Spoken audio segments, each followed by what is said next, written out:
آج دیکھیں ایسے بے غیرت اور بے شرم لوگ بھی سماج اور معاشرے میں پائے جاتے ہیں جو گھر کی خواتین پر ہاتھ اٹھاتے ہیں، ان پر ظلم کرتے ہیں، ان کو باتوں سے طعنے دیتے ہیں۔ کل ان کا گریبان پکڑا جائے گا، کل ان سے سوال کیا جائے گا۔ اگر کسی کی خدمت کو سراہتے ہوئے،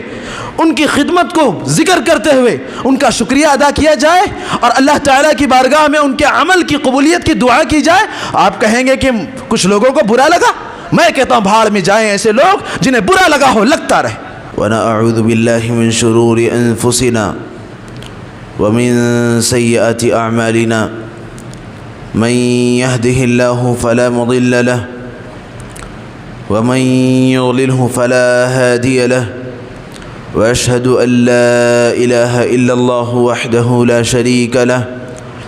وأشهد أن محمدًا عبده ورسوله أما بعد فإن خير الحديث كتاب الله وخير الهدي هدي محمد صلى الله عليه وسلم وشر الأمور محدثاتها وكل محدثة بدعة وكل بدعة ضلالة وكل ضلالة في النار فأعوذ بالله من الشيطان الرجيم من نفخه ونفثه وهمزه بسم الله الرحمن الرحيم يا أيها الذين آمنوا اتقوا الله حق تقاته ولا تموتن إلا وأنتم مسلمون يا أيها الناس اتقوا ربكم الذي خلقكم من نفس واحدة وخلق منها زوجها وبث منهما رجالا كثيرا ونساء واتقوا الله الذي تساءلون به والأرحام إن الله كان عليكم رقيبا يا أيها الذين آمنوا اتقوا الله وقولوا قولا سديدا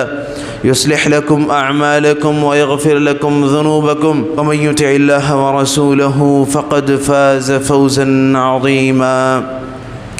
رب اشرح لي صدري ويسر لي أمري واحلل عقدة من لساني يفقه قولي رب زدني علما اللهم لا سهل إلا ما جعلته سهلا وأنت تجعل الحزن إذا شئت سهلا قال ربنا جل وعلا في مقام آخر أعوذ بالله من الشيطان الرجيم فاستقم كما أمرت۔ معزز و محترم بھائیو، سب سے پہلے اللہ تبارک و تعالیٰ کا بے پناہ اور بے پایہ شکر و احسان ہے کہ جس نے ہم اور آپ کو اور اس پوری کائنات کو وجود بخشا، اس دنیا میں رہنے سہنے کا حق عطا کیا، اچھی زندگی عطا کی، اور سب سے بڑھ کر ایک صاحب ایمان، ایک مسلمان اور ایک توحید پرست بنایا۔ ہم اللہ تبارک و تعالیٰ کا بے پناہ شکر ادا کرتے ہیں اس بات پر بھی کہ اس نے ہم سب کو اپنی عبادت کے لیے چنا اور منتخب کیا، اور ہمارے اجر و ثواب میں اضافے کے لیے بہت سارے مواقع ہمیں عطا کیے، جن میں سے یہ اہم ترین مہینہ ببرکت اور سعادتوں والا مہینہ بھی پروردگار نے ہمیں عطا کیا، فالحمد للہ والشکر لہ۔ اسی طرح ہم امام کائنات علیہ الصلاۃ والسلام کی ذات پر لاکھوں کروڑوں درود و سلام بھیجتے ہیں۔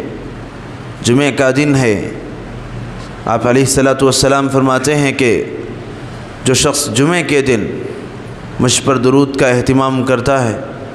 تو اس کا درود، اس کی صلاۃ و سلام مجھ تک پہنچائی جاتی ہے۔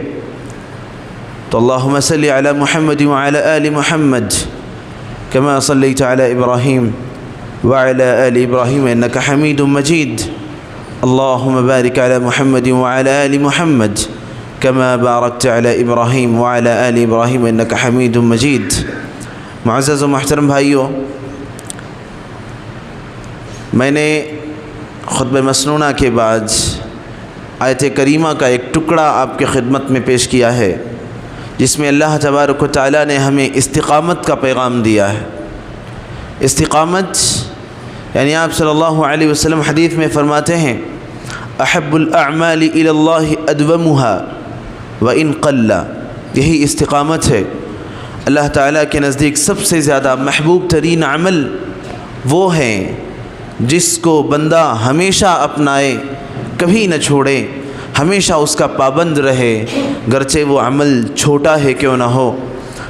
اللہ تعالیٰ نے ہمیں رمضان کی بابرکت گھڑیاں اور باسعادت ساعتیں عطا کی۔ ہم نے رمضان میں اپنے آپ کو بدلنے کی کوشش کی۔ اس حوالے سے مختلف قسم کے لوگ ہوتے ہیں، کچھ وہ جو رمضان سے پہلے تو اللہ تعالیٰ کی عبادت سے دور اور اللہ رب العالمین کی تعلیمات سے غافل ہوتے ہیں، لیکن رمضان آتا ہے تو وہ رمضان کی برکتوں کے نتیجے میں اپنے آپ کو مساجد سے جوڑتے ہیں، اللہ کے ذکر سے جوڑتے ہیں، نمازوں سے، تراویح سے، روزوں سے اور بہت سارے نیک اعمال اور عبادات سے اپنے آپ کو جوڑتے ہیں، اور رمضان کے بعد بھی وہ اس پر قائم اور دائم رہتے ہیں۔ اللہ تعالیٰ ہمیں بھی انہی میں شامل فرمائے۔ بہت سے ایسے بھی ہوتے ہیں کہ رمضان ان کے لیے کوئی خاص فرق نہیں لاتا، بلکہ وہی رفتار بے ڈھنگی جو پہلے تھی سو اب بھی ہے، بس جیسے زندگی کے ان کے گزشتہ ایام چل رہے ہوتے ہیں، رمضان بھی ویسے ہی ان کا گزر جاتا ہے۔ رمضان کی یہ مبارک اور بابرکت گھڑیاں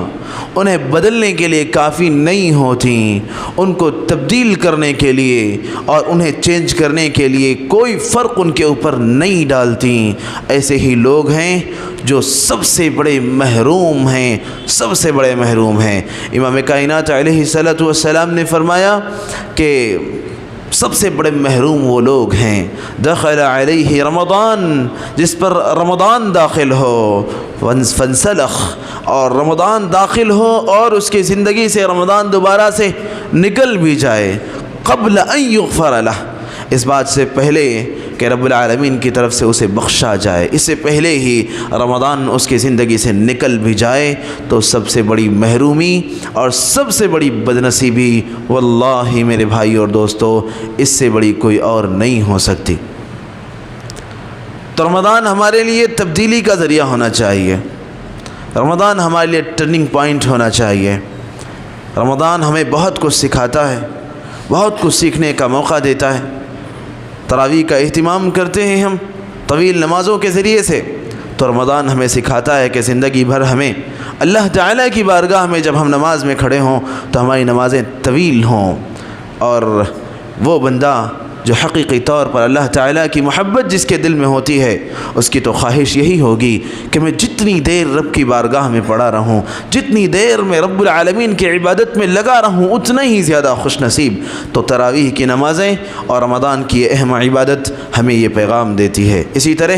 روزے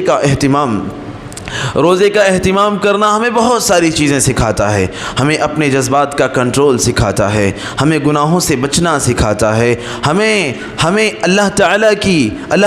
کی عبادت میں اور اللہ تعالیٰ کی فرما برداری میں ہر وہ عمل کر گزرنے کا پیغام دیتا ہے جو انسان عام طور پر اپنے آپ کو جس کے لیے تیار نہیں پاتا، ہر وہ عمل کر گزرنے کا روزہ ہمیں پیغام دیتا ہے میرے بھائی اور دوستو۔ تو یہ رمضان ہمارے لیے ٹرننگ پوائنٹ بننا چاہیے، ہمارے لیے تبدیلی کا ذریعہ ہونا چاہیے۔ پروردگار ہم سب کے لیے اس رمضان کو تبدیلی کا ذریعہ بنا دے۔ دوستو اور بھائیو، ایسے ہی لوگ ہیں جن کے بارے میں امام کائنات صلی اللہ علیہ وسلم نے فرمایا رب صائم لیس لہ من صیامہ الا الجوع، کہ بہت سے روزے دار ایسے ہیں کہ انہوں نے روزہ تو رکھا ہے، بھوک کو قربان تو انہوں نے کھانے پینے کو قربان تو کیا ہے، بھوک کو برداشت تو کیا ہے، اپنی ضروریات کو برداشت تو کیا ہے، لیکن لیس لہ من صیامہ الا الجوع، لیکن ان کے روزے کے بدلے میں سوائے بھوک کے ان کے لیے کوئی اجر و ثواب نہیں ہے۔ اور آپ صلی اللہ علیہ علیہ وسلم نے کہا وَرُبَّ قَائِمٍ لَيْسَ لَهُ مِنْ قِيَامِهِ إِلَّا السَّحْرُ کہ کتنے ایسے لوگ ہیں جنہوں نے تراویح کا تو اہتمام کیا ہے، جنہوں نے قیام رمضان کا اہتمام تو کیا ہے، جنہوں نے قیام لیلۃ القدر کا اہتمام تو کیا ہے، لیکن صرف اپنی نیند قربان کرنے کے علاوہ ان کے لیے کوئی فائدہ نہیں رہا، یعنی ان کا نیند کو قربان کرنا یہ ان کے لیے کوئی اجر و ثواب کا ذریعہ اور کوئی فائدے کا سبب نہیں بنا۔ اللہ تعالی ہمیں ایسے لوگوں سے بچائے اور اس رمضان کو ہمارے لیے اجر و ثواب کا ذریعہ بنائے اور ہمارے لیے تبدیلی اور چینجنگ کا ذریعہ بنائے۔ دوستو اور بھائیوں، اگر ہم نے رمضان حقیقی طور پر جیسے گزارنا چاہیے تھا ویسے گزار لیا ہے تو اللہ تعالیٰ کا اس پر ہم بے پناہ شکر ادا کرتے ہیں، کیونکہ جب تک ہم رب کا شکر ادا نہیں کریں گے ہمیں آگے بھی اسی طرح اللہ تعالیٰ کی عبادت میں اپنی زندگی گزارتے رہنے کی توفیق نہیں مل سکتی۔ اللہ تعالیٰ فرماتے ہیں جب تم اللہ تعالیٰ کا شکر ادا کرتے ہو تو اللہ تعالیٰ تمہیں اور بڑھا کر عطا کرتے ہیں۔ تو اللہ تعالیٰ بڑھا کر عطا کرنے کا مطلب یہی ہوگا کہ رب ہم نے اس رمضان کو تیرے لیے گزارا ہے، اس رمضان کی گھڑیوں کو تیرے ذکر میں گزارا ہے، اس رمضان کی ساعتوں کو تیری یاد میں گزارا ہے۔ رب ہم اس توفیق پر تیری ذات کا بے پناہ شکر ادا کرتے ہیں۔ اللہ تبارک و تعالیٰ فرماتے ہیں کہ جو شکر ادا کرتا ہے اللہ تبارک و تعالیٰ کا ہم اسے اور بڑھا کر دیتے ہیں، اور جو ناشکری کرتا ہے ہمارا عذاب بڑا سخت ہے۔ اللہ تعالیٰ کا عذاب بڑا سخت ہے، اور اللہ کا عذاب ایسی شکل میں اور ایسی حالت میں اللہ کا عذاب یہ ہوگا کہ اللہ تبارک و تعالی ہم سے اپنی عبادت کی توفیق چھین لے، اپنے لیے ہمیں اپنی پیشانی جھکانے کی توفیق ہم سے چھین لے، ہمارے گھٹنے مڑنا بند کر دیں، ہمارے جسم جھکنا بند کر دیں، اللہ تعالیٰ کی بارگاہ میں ہم پڑھنا اور ذکر کرنا بند کر دیں، اور دنیا میں اللہ ہمیں اس قدر مشغول کر دے کہ ہمیں نمازوں کی، ہمیں عبادات کی، ہمیں ذکر و اذکار کی، ہمیں تلاوت کی توفیق ہی نہ ملے۔ سب سے بڑا عذاب یہ ہے بھائیوں۔ تو یہ نہ سمجھیں اگر ہم نمازوں کا اہتمام نہیں کرتے تو یہ نہ سمجھیں کہ ہم کامیاب، کہ ہم اللہ کی عبادت میں نہیں بلکہ اپنی دنیا میں لگے ہوئے ہیں اور بہت زیادہ مال کمانے اور دنیا کمانے میں آگے بڑھتے جا رہے ہیں اور دنیا کی کامیابی حاصل کرنے میں ہم رک ہی نہیں رہے۔ یہ کامیابی نہیں ہے بھائیوں، یہ بدنصیبی ہے، یہ بہت بڑی بدنصیبی ہے کہ ہمیں اللہ تعالیٰ کے لیے 2 رکعت نماز پڑھنے کی توفیق نہ ملے، تو اس میں دراصل ہمارے دوسرے اعمال کا دوش ہے کہ جن کی وجہ سے رب العالمین ہم سے توفیق ہی چھین لیتا ہے۔ ہم کہتے ہیں کہ بھائی ہم تو نمازیں نہیں پڑھ رہے پھر بھی گھر میں کوئی مشکل نہیں ہے، ہم نمازیں نہیں پڑھ رہے، ہم اللہ کی عبادت میں نہیں لگے ہوئے، ہم تلاوت نہیں کر رہے، ہم ذکر و اذکار میں مشغول نہیں ہیں، ہم اللہ تعالیٰ کے دین کی باتیں ہوتی ہیں دروس میں، خطابات میں، پروگرامز میں، ہم تو اسے نہیں سنتے، ہمارے پاس وقت ہی کہا جاتا ہے بھائی 2 رکعت نماز پڑھ لو، نماز کے بعد کہتے ہیں ہم یہ تو کوئی فرض نہیں ہے، یہ تو نفل ہے، ہمیں کوئی فرق نہیں پڑتا۔ میرے بھائی اور دوستو، جو مشکل نہیں آ رہی وہ دراصل دھوکے میں ہم نہ پڑے۔ اللہ تبارک و تعالیٰ نے ہم سے توفیق چھین لی ہے، اور بدنصیب ہیں ہم کہ رب نے ہمیں اپنے لیے پیشانی جھکانے کے قابل نہ سمجھا اور ہمیں توفیق ہی نہیں دی۔ بہت بڑی بدنصیبی اور بہت بڑی محرومی ہے۔ بہرحال اگر ہم نے جیسے رمضان گزارنا تھا ویسے رمضان گزار لیا ہے تو اللہ تعالیٰ سے ہمیں پھر دعا کرنا چاہیے کہ رب ہماری جو ٹوٹی پھوٹی عبادتیں تھیں پروردگار تو نے قبول کر لے۔ سلف صالحین کا معمول کیا تھا سلف صالحین کا معمول؟ رمضان آنے سے 6 ماہ قبل سے وہ رمضان کو پانے کی دعائیں کرتے تھے، اور رمضان گزرنے کے بعد آگے 6 مہینوں تک وہ رمضان میں کی گئی عبادتوں کی قبولیت کی دعائیں کرتے تھے۔ وہ اس بات کی فکر کرتے تھے کہ پتہ نہیں میری عبادتیں قبول ہوں گی کیا نہیں ہوں گی، میری عبادتیں قبول ہوئی کیا نہیں ہوئی، اس بات کے لیے فکر کرتے تھے۔ اور ایک صاحب ایمان حقیقی طور پر سچے اور پکے ایمان والا وہی ہے جو عمل کرے اس عمل کی قبولیت کی فکر بھی کرے، کیونکہ بہت سے ایسے لوگ ہوں گے، اللہ تعالیٰ نے قرآن مجید میں کہا ہے عاملۃ ناصبہ، بہت سے ایسے لوگ عمل کر کے انہوں نے اپنے آپ کو تھکایا ہے، عمل کر کر کے تھکایا ہے، لیکن اللہ کہتے ہیں عاملۃ ناصبہ تصلی نارا حامیہ، نمازیں تو پڑھتے رہے، ذکر و اذکار کرتے رہے، صدقہ و خیرات کرتے رہے، نہ جانے کتنے حج کر لیے، نہ جانے کتنے عمرے کر لیے، نہ جانے کتنے قرآن مکمل کر لیے، نہ جانے کتنے اعمال کر لیے، اور اب بڑے فخر سے کہتے بھائی ہم نے اتنے حج کر لیے، لوگوں میں بتاتے پھرتے ہیں فخر کے ساتھ ہم نے اتنے عمرے کر لیے، ہم نے اتنے حج کر لیے، ہم نے اتنے قرآن ختم کر لیے۔ اللہ کہتے ہیں قرآن مجید کے اندر عاملۃ ناصبہ، اگر تم نے عمل کیا ہے اور عمل کر کر کے تم نے اپنے آپ کو تھکایا ہے تو تمہارا عمل رب کے پاس قابل قبول ہے یا نہیں، اس بات کی فکر بھی کرو، کیونکہ بہت سے لوگ ایسے ہیں جو اعمال کر کے اپنے آپ کو تھکائے ہیں لیکن رب کے پاس ان کا عمل رتی بھر قابل قبول نہیں ہے۔ تصلی نارا حامیہ، ان سب اعمال کے باوجود بھی وہ جہنم کی بھٹی میں سلگنے والے ہیں۔ اللہ اکبر۔ تو ہم کس دھوکے میں پڑے ہوئے ہیں بھائیو؟ ہم کس دھوکے میں پڑے ہوئے ہیں؟ سلف صالحین صحابہ کرام اپنے اعمال کی قبولیت کی فکر ایسے کرتے تھے۔ امام کائنات علیہ السلام نے ایک مرتبہ کہا کہ میری امت میں کچھ لوگ ایسے ہوں گے جن کی نیکیاں تہامہ پہاڑ کے برابر ہوں گی۔ کس کے برابر؟ تہامہ پہاڑ کے برابر ہوں گی۔ پہاڑ چھوٹا موٹا ہوتا ہے کیا؟ بہت بڑا ہوتا ہے۔ آپ نے کہا کہ کچھ ایسے لوگ ہوں گے جن کی نیکیاں تہامہ پہاڑ کے برابر ہوں گے، وہ آئیں گے رب العالمین کے پاس حساب و کتاب کے دن، لیکن ان کی نیکیاں اڑا دی جائیں گی، قابل قبول نہیں ہوں گی ان کی نیکیاں۔ صحابہ کرام گھبرا گئے، لرز اٹھے، اے رسول اللہ ہم ذرا بتلائیے کیا ہم بھی ہیں کیا ان میں سے؟ انہوں نے یہ نہیں سوچا کہ ہم تو نبی کے ساتھیوں میں سے، انہوں نے یہ نہیں سوچا کہ ہم تو آزمائشوں کی بھٹی میں سلگے ہوئے لوگ ہیں، انہوں نے یہ نہیں سوچا کہ ہم تو کفار اور مشرکین کی تکلیفوں سے ستائے ہوئے لوگ ہیں، ہم تو کامیاب لوگ ہیں۔ انہوں نے یہ نہیں سوچا۔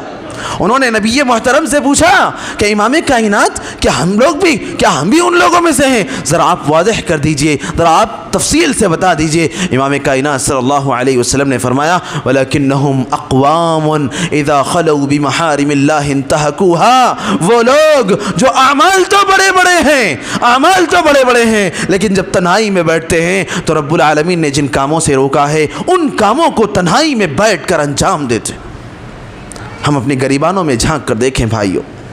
پھر اپنی جو عبادات ہیں رمضان کی، ان عبادات کی قبولیت کی دعا کریں۔ نہیں معلوم ہمارے اعمال ایسے ہیں کیا کہ رب العالمین انہیں قبول کر کے ہماری کامیابی کا ذریعہ بنا دے۔ اللہ تعالی ہماری عبادتوں کو، ہمارے روزوں کو، ہمارے قیام کو، ہمارے صیام کو پروردگار قابل قبول بنا دے۔ دوستو اور بھائیوں، اگر ہم نے حقیقی طور پر رمضان کے ایام ویسے گزارے ہیں جیسے رب نے ہمیں حکم دیا ہے، جیسے امام کائنات علیہ السلام گزارا کرتے تھے، جیسے آپ کے صحابہ گزارا کرتے تھے، جن کے بارے میں رسول اللہ نے کہا کہ امت میں 73 فرقے ہوں گے۔ صحابہ نے پوچھا جنتی کون ہوگا؟ آپ نے کہا 72 جہنمی، صرف ایک جنتی ہوگا۔ صحابہ نے پوچھا رسول اللہ وہ جنتی کون ہوگا؟ آپ نے کہا ما انا علیہ واصحابی اليوم، جو میرے اور آج میرے صحابہ جس طریقے پر ہیں، جو اس طریقے پر ہوگا وہ جنتی ہوگا۔ رب العالمین نے جن کے بارے میں کہا فَإِنْ آمَنُوا بِمِثْلِ مَا آمَنْتُمْ بِهِ فَقَدِ اهْتَدَوْا، اگر تم صحابہ کے طریقے پر ہوگے تب ہدایت والے بنو گے، تب کامیابی والے بنو گے، ورنہ تمہاری جھولی میں کامیابی اور ہدایت نہیں آئے گی۔ تو اگر ہم نے یقیناً اللہ کرے ہم نے ایسا کیا ہو، ہم نے صحابہ کے مطابق، رسول اللہ کے مطابق، سلف صالحین کے مطابق ہم نے رمضان گزارا ہے، تو میرے بھائیوں سب سے پہلے تو ہمیں رب العالمین کی بارگاہ میں دعا کا اہتمام کرنا چاہیے کہ پروردگار تو ہماری عبادتوں کو قبول کر لے۔ اسی طرح چونکہ آج آخری دن، سب سے آخری دن ہے اس رمضان کا، اور یاد رکھیے گا میں بات ہر بار دہراتا ہوں کہ میرے بھائیوں اور دوستوں، پہلی بات تو یہ رمضان دوبارہ میری زندگی میں آئے یا نہیں آئے ہمیں نہیں معلوم، ہمیں نہیں پتہ۔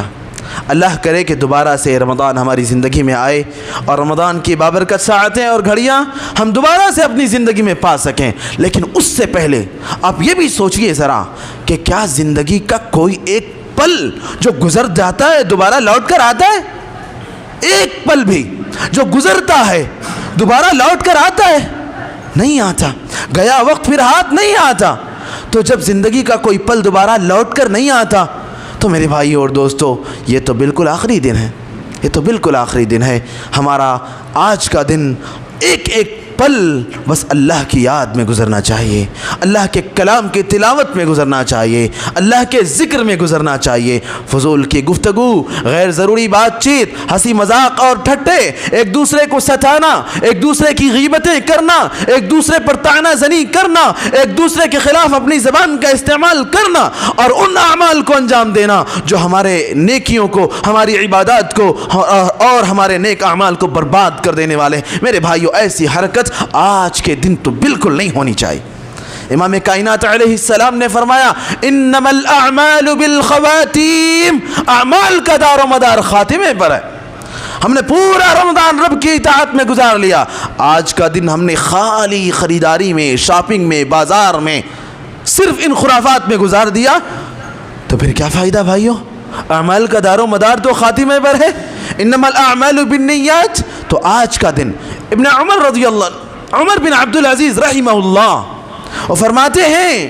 کہ رمضان کا آخری دن ایک ایک پل خالص اللہ کے لیے گزرنا چاہیے اور خالص اس مقصد کے تحت گزرنا چاہیے جس مقصد کے لیے رب نے ہمیں پیدا کیا ہے. خالص اس مقصد کے تحت گزرنا چاہیے.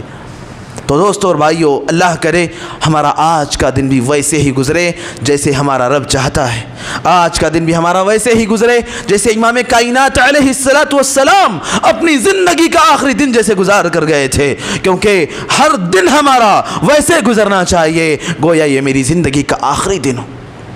گویا میری ابن عمر رضی اللہ عنہ کا وہ قول بھی یاد کیجئے نا بھائیو, کہا اذا اصبحت فلا تنتظر المساء واذا امسيت فلا تنتظر الصباح. جب زندگی میں صبح آ جائے تو اس بات کا یقین مت کرو کہ میری زندگی میں آج شام بھی آئے گی. نہیں معلوم بھائیو, آج دیکھیں حالات کیا ہیں, روڈوں کے, سڑکوں کے حالات کیا ہیں, کیسے کیسے نوجوان گاڑیاں چلا رہے ہیں, کیسے کیسے لوگوں کی چلنا پھرنا, کیسے کیسے لمحوں بھر میں کیا سے کیا ہو جا رہا ہے. بڑی سے بڑی خبر لمحوں بھر میں آ رہی میرے بھائی اور دوست. ایسے میں ہمیں چاہیے کہ بس جیسے اللہ تعالیٰ ہم سے چاہتے ہیں ویسے ایام گزاریں اور یہ یقین نہ رکھیں کہ آج صبح میں نے کیا ہے تو شام بھی دوبارہ لوٹ کر میری زندگی میں آئے گی. کتنے ایسے حادثات اور واقعات سننے میں آتے ہیں کہ بڑی ہنسی اور خوشی کے ساتھ ساتھ میں مل بیٹھ کر باتیں کر رہے تھے, تھوڑی دیر کے بعد نوجوان اٹھ کر کسی کام سے گیا اور اس کی اللہ اکبر اس کی موت کی اطلاع آتی ہے, کسی حادثے کے ذریعے سے اس کے وفات کی اطلاع آتی. تو یہ واقعات کس لیے آتے ہیں؟ عبرت پکڑنے کے لیے, نصیحت کے لیے آتے ہیں واقعات. اسی طرح کہا وَإِذَا أَمْسَيْتَ فَلَا تَنْتَظِرِ الصَّبَاحَ, اور جب شام ہو تو صبح کا یقین مت کرنا. رات ہم جن آنکھوں کو بند کرتے ہیں, دن بھر تھکی ہوئی آنکھوں کو اپنے اختیار کے ساتھ بند کرتے ہیں تاکہ یہ آنکھیں تھوڑا آرام کر لیں. ہم دن بھر تھکے ہوئے جسم کو رات ہوتے ہی اپنے بستر پر ڈالتے ہیں تاکہ اس جسم کو تھوڑا سکون دے لیں. لیکن میرے بھائی اور دوستو, آنے والی صبح ہمیں نہیں پتا کہ جس طریقے سے ہم نے اپنے اختیار سے اپنی آنکھوں کو بند کیا ہے, ہم نے اپنے اختیار سے اپنے جسم کو بستر پر ڈالا ہے, ہم خود اٹھانے کے قابل ہوں گے یا نہیں ہوں گے ہمیں نہیں پتا.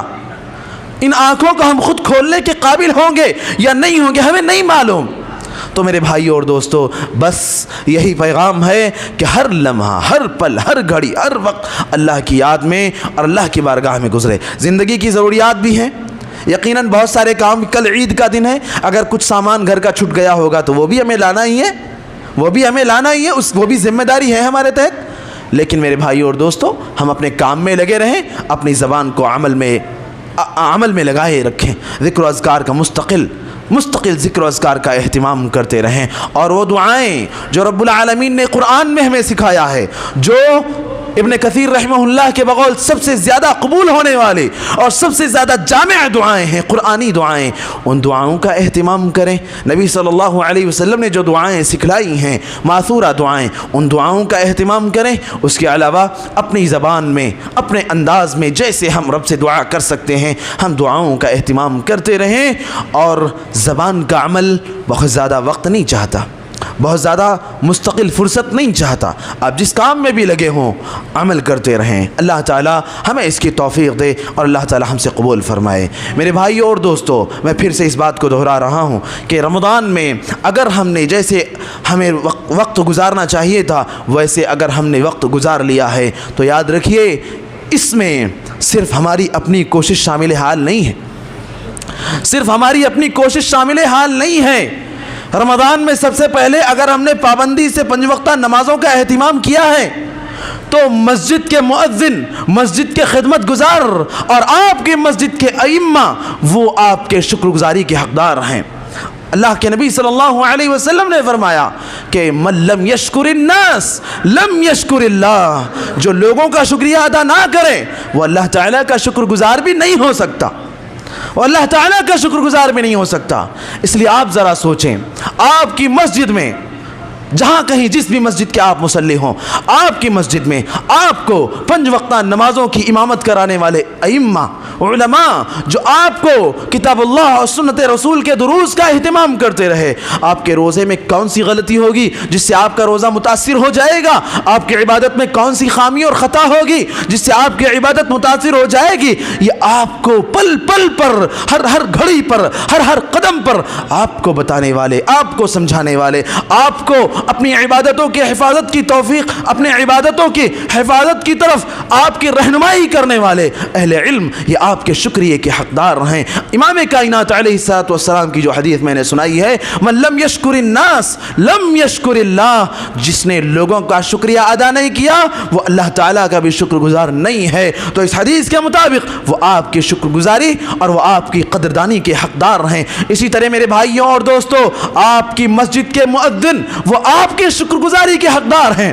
جو 5 وقتہ نمازوں کے لیے آپ کو اٹھاتے رہے، آپ تک آواز پہنچاتے رہے۔ امام کائنات صلی اللہ علیہ وسلم نے فرمایا کل قیامت کے دن سب سے زیادہ بلندی پر، سب سے زیادہ اونچائی پر جو ہوں گے وہ مؤذن لوگ ہوں گے۔ اطول الناس اعناقا یوم القیامہ المؤذنون، اذان دینے والے اور اذان کے ذریعے سے آپ کو نماز کے لیے اٹھانے والے، نماز کی طرف بلانے والے، نماز کا وقت آپ کو بتانے اور سمجھانے والے، وہ آپ کے شکر گزاری کے حقدار ہیں، وہ آپ کی قدردانی کے حقدار ہیں۔ اور آپ اگر ایسے وقت میں بھی ان کی قدر نہیں کرتے، ان کا شکریہ ادا نہیں کرتے، ان کا خیال نہیں رکھتے، ان کی عزت اور احترام نہیں کرتے اور ان کی خدمت کو آپ قدر کی نگاہ سے نہیں دیکھتے، تو یقیناً میرے بھائی اور دوستو نبی صلی اللہ علیہ وسلم کی تعلیمات کی خلاف ورزی کرنے والے ہیں آپ۔ اسی طرح سے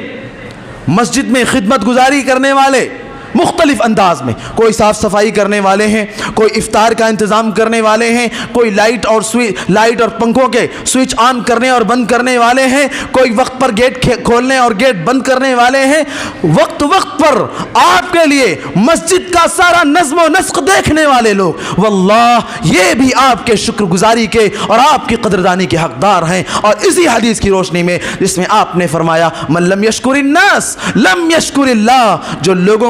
لوگوں کا شکریہ ادا نہ کرے وہ اللہ تعالیٰ کا شکر گزار بھی نہیں ہو سکتا۔ تو اگر آپ کے لیے انہوں نے ان سارے انتظامات کو اہتمام کے ساتھ انجام دیا ہے تو وہ آپ کے شکر گزاری کے اور آپ کی قدردانی کے حقدار ہیں۔ آپ انہیں حقیر نظروں سے نہ دیکھیں، آپ انہیں یہ نہ سمجھیں کہ بھئی یہ لوگ تو فری لوگ ہیں، انہیں تو کوئی کام ہی نہیں ہے، تو ہمیشہ مسجد میں پڑے رہتے، یہ تو ایسا کرتے، یہ ویسا کرتے۔ نہیں بھائی، آپ کے لیے انہوں نے سارا وقت مسجد میں دیا، سارے انتظامات کا اہتمام کیا، انہوں نے پابندی کی انہوں نے، اور ذرا بھی معاملہ آگے پیچھے ہوتا تو جس کے نتیجے میں آپ کا عمل متاثر ہوتا تھا، پھر آپ اس بات کو کیوں نہیں سمجھتے؟ اگر تقریم کے دن تھوڑے سے تعریف پر مشتمل ان کی حوصلہ افزائی کے لیے کلمات کہہ دیے گئے تو مجھے سننے میں آیا کہ لوگوں کو اس سے تکلیف ہوئی۔ اللہ اکبر، یہ کہاں کی عجیب بات ہے۔ اگر کسی کی خدمت کو سراہتے ہوئے، ان کی خدمت کو ذکر کرتے ہوئے ان کا شکریہ ادا کیا جائے اور اللہ تعالیٰ کی بارگاہ میں ان کے عمل کی قبولیت کی دعا کی جائے، آپ کہیں گے کہ کچھ لوگوں کو برا لگا؟ میں کہتا ہوں بھاڑ میں جائیں ایسے لوگ جنہیں برا لگا ہو لگتا رہے، جنہیں لگا ہو لگتا رہے۔ رب العالمین کے لیے ہم نے جو بات کہی ہے انشاءاللہ تعالی رب العالمین اسے سننے والا اور اس کو جاننے والا ہے، اور لوگوں کے دلوں کے حال سے بھی حقیقی طور پر وہی باخبر۔ کسی کو برا لگے لگتا رہے، برا لگنے والے تو لوگ نہ جانے کن کن باتوں پر برا لگ جاتا ہے لوگوں کو، تو لوگوں کا خیال نہیں کر سکتے۔ اللہ تعالیٰ نے جو ہمیں پیغامات دیے ان کا خیال کرنا ہمارے لیے اصل ہے۔ میرے بھائی اور دوستوں، میں یہ کہنا چاہتا ہوں کہ مسجد کی خدمت گزاری پر جو لوگ مامور تھے، جنہوں نے تنخواہ لے کر بھی خدمت کی ہو، جنہوں نے رضاکارانہ طور پر فری سروسز دیے ہوں، سب کے سب آپ کے شکر گزاری اور آپ کی قدردانی کے حقدار ہیں۔ اسی طرح سے گھر کی خواتین، کبھی بھی آپ انہیں نہیں بھول سکتے، ان کی خدمات کو آپ نہیں بھول سکتے۔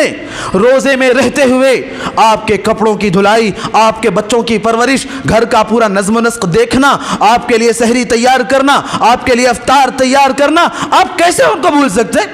کیسے ان کی ان خدمات کو قدر کی نگاہ سے کیسے نہیں دیکھ سکتے میرے بھائیوں؟ یقیناً وہ رمضان کے مجاہدین میں سے ہیں جنہوں نے روزے کی حالت میں رہتے ہوئے بھی ان سارے اعمال کو پابندی کے ساتھ انجام دیا۔ مجاہد کا مطلب صرف وہ نہیں ہے جو اللہ کے نبی صلی اللہ علیہ وسلم نے احادیث میں خاص لفظ بتلائے، یہ ساری چیزیں بھی مجاہدہ میں آتی ہیں۔ مجاہدہ، محنت کرنا، کوشش کرنا، اور ہر اعتبار سے اپنے نفس پر اپنی ذمہ داریوں کو ترجیح دینا۔ گھریلو خواتین نے ہمارے اپنے خیر کے لیے، ہمارے فائدے کے لیے، ہماری ذمہ داریوں کو ہماری طرف سے ان پر جو ذمہ داریاں عائد ہوتی ہیں ان کو ادا کرنے میں انہوں نے ہر اعتبار سے کوشش کی ہے۔ لہذا ہماری ذمہ داری بنتی ہے کہ رمضان کے اختتام کے ساتھ ساتھ ہم ان کا شکریہ ادا کریں، ان کی خدمات کو قدر کی نگاہ سے دیکھیں، اور ہمیشہ زندگی میں یہ تہیا کریں کہ ہماری کسی بھی حرکت سے، ہماری ذات سے، ہماری بات سے اور ہمارے کسی بھی عمل سے ہمارے گھر کی خواتین کو کسی بھی طرح کوئی تکلیف نہیں پہنچنی چاہیے۔ اللہ تعالیٰ نے کہا ہے وَعَاشِرُوهُنَّ بِالْمَعْرُوفِ، تم گھر کی خواتین اور اپنی بیویوں کے ساتھ اچھے انداز میں زندگی گزارو، اچھی معاشرت اختیار کرو، وہ چیزیں جو ان کو خوش کرنے والی ہیں وہ انجام دے کر ان کی خوشی تلاش کرو بھائیو، انہیں خوش کرنے۔ ایسا نہ ہو کہ کتاب اللہ اور سنت رسول کی خلاف ورزی میں آپ ان کی خوشی تلاش کرنے لگ جائیں، نہیں، ایسا نہیں ہے۔ آپ کتاب اللہ اور سنت رسول پر بھی عمل کرتے رہیں، اس کے بھی پابند رہیں، ساتھ ساتھ آپ ان کی خوشی کی بھی کوشش کریں۔ امام کائنات علیہ السلام نے فرمایا اگر کبھی ضرورت پڑ جائے بیوی کے لیے، بیوی کو خوش کرنے کے لیے جھوٹ بھی بولنا پڑے تو کر جاؤ، کر گزرو، یہ وقتی طور پر ہوگا، لیکن اس سے زیادہ اہم عمل گھر کی خواتین کی خوشی کو دیکھنا ہے۔ تو میرے بھائی اور دوستو، کبھی بھی کوئی عمل ہماری طرف سے ایسا نہ ہو جو ان کے دلوں کو تکلیف دینے والا ہو، جن کی وجہ سے ان کے دل چھلنی ہو جاتے ہوں، ہماری کسی بھی حرکت سے کوئی تکلیف۔ آج دیکھیں ایسے بے غیرت اور بے شرم لوگ بھی سماج اور معاشرے میں پائے جاتے ہیں جو گھر کی خواتین پر ہاتھ اٹھاتے ہیں، ان پر ظلم کرتے ہیں، ان کو باتوں سے طعنے دیتے ہیں، وقت میں ان کو ہر اعتبار سے تکلیف دینے کی کوشش کرتے ہیں۔ ایسے لوگ اللہ تعالیٰ کی بارگاہ میں کل ان کا گریبان پکڑا جائے گا، کل ان سے سوال کیا جائے گا کہ وہ خواتین جو تمہارے اپنے فائدے کے لیے، تمہارے اپنی زندگی جینے، صحیح طور پر زندگی جینے کے لیے تمہاری خدمت میں ایک ایک پل انہوں نے گزارا، روزے کی حالت میں جبکہ تکلیف کا معاملہ ہوتا ہے اور تھوڑی سی محنت کا معاملہ ہوتا ہے، پھر بھی انہوں نے بہانے نہیں کیے، بلکہ جو کرنا تھا وہ کیا۔ اس کے باوجود تم ان پر ہاتھ اٹھاتے ہو، ان پر ظلم کرتے ہو، انہیں زبان سے طعنے دیتے ہو، انہیں طرح طرح سے تکلیف دینے کی کوشش کرتے ہو۔ واللہ ایسے لوگ کل قیامت کے دن اللہ تعالیٰ کی بارگاہ میں گریبان پکڑا جائے گا ان کا، ان سے پوچھا جائے گا، اور پھر کیا جواب دو گے؟ کیا جواب دو گے؟ اللہ کے نبی صلی اللہ علیہ وسلم نے تو جانور پر بھی رحم کرنے کا حکم دیا ہے، جانور پر۔ یہ تو گھر کی خواتین ہیں، یہ تو وہ ہیں جنہوں نے آپ کے لیے اپنے گھر بار کو چھوڑا، اپنے والدین کو، اپنے بہن بھائیوں کو، اپنے وطن کو چھوڑا ہے، اور وہ آپ کے پاس آپ کے نام پر وہ ایک گھر سے دوسرے گھر آ کر آئی ہوئی ہیں، آپ ان پر ظلم کرتے ہو۔ نہیں بھائیو، یہ نہیں ہونا چاہیے۔ امام کائنات نے فرمایا خیرکم خیرکم لأہلہ، تمہیں بہتر سب سے وہ ہے جو اپنے گھر والوں کے لیے سب سے بہتر، اپنے گھر والوں کے لیے سب سے بہتر ہو، وہ تم میں سب سے بہتر۔ اسی طریقے سے مرد حضرات جنہوں نے اپنے گھر والوں کی خوشیوں کے لیے روزے کی حالت میں رہتے ہوئے بھی ہر ایک طرح سے جتن کیا ہے، کوششیں کی ہیں، روزے میں رہتے ہوئے بھی نیند پوری نہ ہونے کے باوجود بھی بازار سے چیزیں لا کر دینا، وقت پر ان کی ضرورت کی چیزیں ان کو پہنچانا، ان کے لیے سارے انتظامات کرنا، یہ ساری ذمہ داریاں انہوں نے ادا کی ہیں، یہ سارے کام انہوں نے انجام دیے ہیں۔ اس لیے خواتین سے اور بہنوں سے میں کہوں گا کہ کبھی بھی آپ اپنے گھر کے مردوں کی ان خدمات کو نظر انداز نہ کریں۔ یہ کہہ کر آپ ٹال نہیں سکتے کہ بھئی یہ تو تمہارا کام ہے، کون سا احسان کر دیا تم، آج ہے یہی معاملہ۔ اور اللہ کے نبی نے کہا ہے کہ عورتیں ناشکری ہوتی ہیں، اسی لیے کہا ہے کہ وہ اپنے مردوں کے بہت سارے احسانات لینے کے باوجود بھی کہتی ہیں، امام کائنات نے کہا، کہتی ہیں کہ جب سے میں اپنے گھر کو چھوڑ کر آئی تم نے دیا ہی کیا مجھے، تم نے کیا ہی کیا میرے ساتھ۔ میرے بھائی اور دوستو، میری بہنوں، انہوں نے آپ کے لیے بہت کچھ کیا ہے، بس اس سے بڑی بات کیا ہے کہ انہوں نے آپ کی ذمہ داری قبول کرتے ہوئے اپنی زندگی آپ کے نام کر دی ہے، تو یہ بہت بڑی قربانی ہے۔ اور رمضان کے خاص طور پر رمضان کے مہینے میں آپ کے لیے بہت سارے کام اور بہت ساری کوششیں اور بہت سارے جتن کیے ہیں انہوں نے، اس لیے مردوں کی اور گھر کے مرد حضرات اور بچوں کی خدمات کو بھی کسی بھی صورت ہم نظر انداز نہیں کر سکتے۔ اور اللہ کے نبی صلی اللہ علیہ وسلم کے اس قول کے مطابق کہ اللہ کے نبی صلی اللہ علیہ وسلم نے فرمایا کہ من لم یشکر الناس لم یشکر اللہ، جو لوگوں کا شکر گزار نہیں وہ اللہ تعالیٰ کا بھی شکر گزار نہیں ہے۔ ہمارے اپنے اعمال کے بہتری کے لیے جن جن کا ہاتھ شامل ہے، جن جن کی کوششیں شامل ہے، سب کے سب ہمارے شکر گزاری اور ہماری قدردانی کے حقدار ہیں، کسی کو بھی نظر انداز نہیں کیا جا سکتا۔ اللہ تبارک و تعالی ہم سب کو جو بھی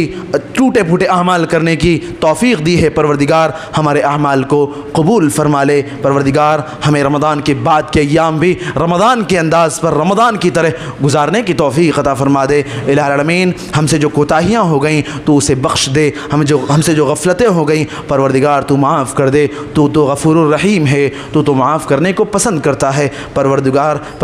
ہم بڑے گنہگار ہیں، ہم بڑے خطاکار ہیں، ہم بڑے گنہگار ہیں۔ پروردگار تو ہی وہ ذات ہے جو ہمیں معاف کرنے والا ہے۔ پروردگار ہمارے گناہوں کو معاف فرما دے، ہماری غلطیوں کو معاف فرما دے، ہماری غلطیوں اور غفلتوں کو معاف فرما دے۔ معزز بھائیو اور دوستو، آج کا آخری دن ہے اور اس دن صدقۃ الفطر ایک بڑی اہم چیز ہے۔ صدقۃ الفطر کی ادائیگی بار بار جس کی طرف توجہ دلاتی جا رہی ہے اور دلائی گئی ہے، اس کی ادائیگی چاند دیکھتے ہی عید کی نماز سے پہلے ہمیں ادا کرنا ہے، اور اناج کی شکل میں ہی ادا کرنے کی کوشش کرنا ہے۔ پیسوں کی شکل میں ادا کرنے کے لیے طرح سے بہانے بنانا کہ بھئی کوئی سامان لانے والا نہیں ہے، اناج بازار میں مل نہیں رہا ہے، بازار میں بہت بھیڑ ہے، یہ ہے وہ ہے، گھر کا سارا سودا، سارا سامان، ساری چیزیں آرام سے آ رہی ہیں، لیکن جب فطرہ نکالنے کی بات آتی ہے تو طرح سے بہانہ بنا کر زبردستی کے سوال کرتے ہیں، پھر ایسا ہو تو کیسا، پھر ویسا ہو تو کیسا۔ صاف ستھری بات یہی ہے، بغیر کسی شک و شبے کے، کہ آپ جیسے اپنے گھر کی سارے سامانوں کا انتظام کرتے ہیں ویسے فطرے کا انتظام بھی، جو گھر میں اناج کھاتے ہیں وہی اناج اگر گھر پہ ہے تو ٹھیک، نہیں تو بازار سے لے کر آپ ضرورت مندوں تک خود ان کو تلاش کر کے گھر سے نکل کر اپنی پیٹھ پہ لاد کر جائیں، گھر دروازے آپ ان تک پہنچائیں، اور گھر پر صوفے پہ پڑے ہو کر آپ حقداروں کا انتظار نہ کریں۔ اللہ تبارک و تعالی ہماری رمضان کی عبادتوں کو قبول فرمائے، ہمیں جو پریشان حال ہیں ان کی پریشانیوں کو دور فرما دے، ہمیں جو مقروض ہیں انہیں قرض کی ادائیگی کا انتظام فرما دے، ہمیں جو بیمار ہیں انہیں شفا عطا فرما دے، ہمیں جو ظلم و ستم اور تشدد کے شکار ہیں پروردگار تو ان کا سہارا بن جا اور ظالموں کو ان کے انجام تک پہنچا دے۔ الہ العالمین پوری دنیا میں اس وقت ایک عجیب ادھل پتھل مچی ہوئی ہے، پروردگار تو ہم سب کو امن و سلامتی اور شانتی عطا کر دے۔ الہ العالمین آج کا ہمارا بیٹھنا قبول فرما لے، ہم سب کو کہنے سننے سے زیادہ عمل کی توفیق عطا فرما دے۔ اقول قولی ھذا واستغفر اللہ لی ولکم ولسائر المسلمین من کل ذنب انہ هو الغفور الرحیم۔